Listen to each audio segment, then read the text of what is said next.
Another fabulous Western North Carolina woman is Pat Ashe.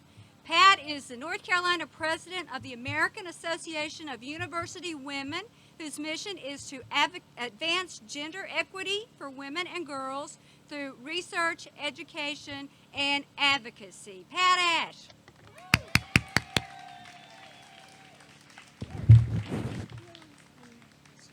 Tripping on something. Hello, I know you're all getting tired of standing, probably hot, but it's such a delight to be here. I'm very proud to be a member and the representative of the American Association of University Women of North Carolina. We are part of a national organization, and you just heard our mission statement, and that is really to advance equity for women and girls.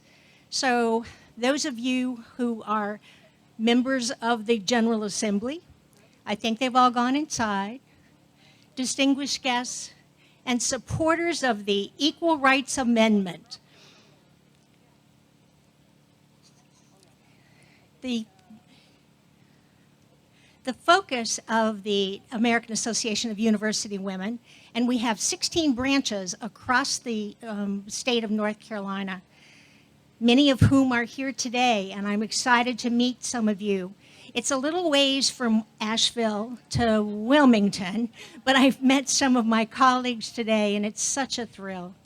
I'm also very proud to be part of Buncombe County. We've been very much in the news here today, but I especially want to address the young women who held the signs, the young women from Hanger Hall.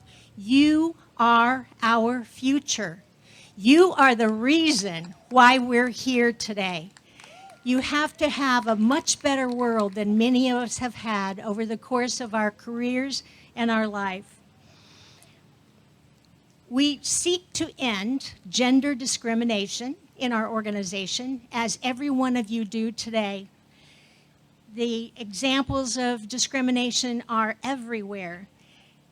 I couldn't begin to talk about the effects of the pay inequities the way our previous speaker did. She was just eloquent in giving us the absolute terrible percentages of what women make in regard to men for the exact same work.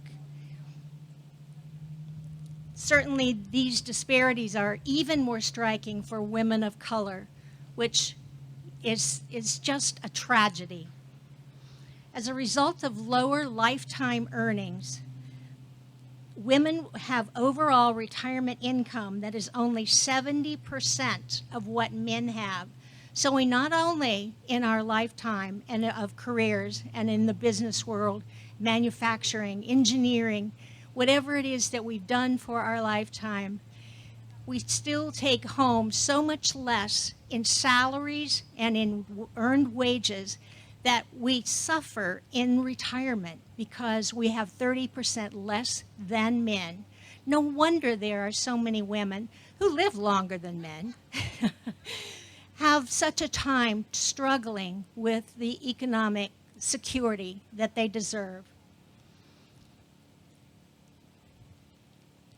The COVID-19 pandemic has brought over 3 million people, that is women, out of the workforce through not only the loss of their jobs, but by virtue of the fact they can't get adequate daycare. Sexual harassment in the workplace, significantly fewer women in leadership roles in businesses and in higher education are certainly other examples of the widespread gender discrimination.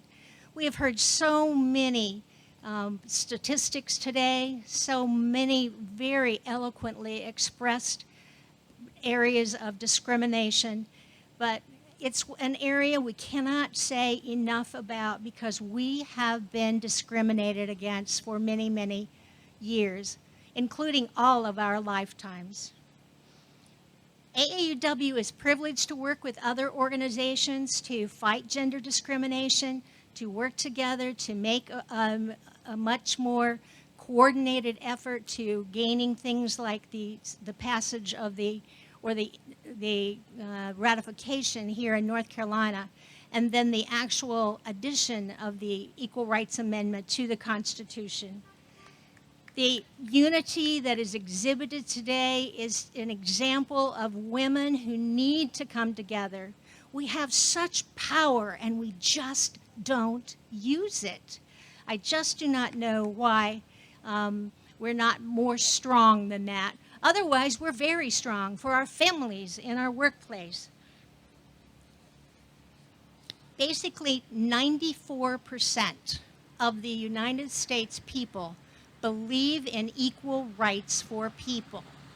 How can our legislators both here in North Carolina, locally in our communities, and certainly nationally, ignore the fact that their constituency across the United States is very much in favor of the Equal Rights Amendment?